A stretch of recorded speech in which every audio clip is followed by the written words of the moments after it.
So, that's about as far as I've got with it for the minute.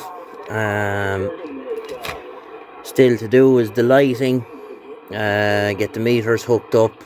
I'm having a slight little issue with the counter where it's not behaving itself, but we'll get it sorted out.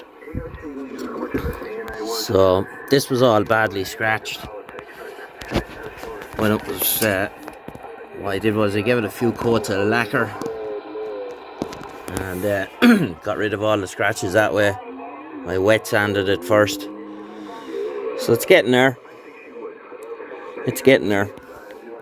The lid up here and the inner lid, I painted that black because it was rusty, and I gave the lid a few coats of wood oil just to give it back that nice luster. So that's where it is now with the 2K.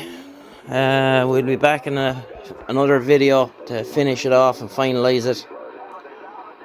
But a huge improvement over how it came here. So that's it. We get you in the next one.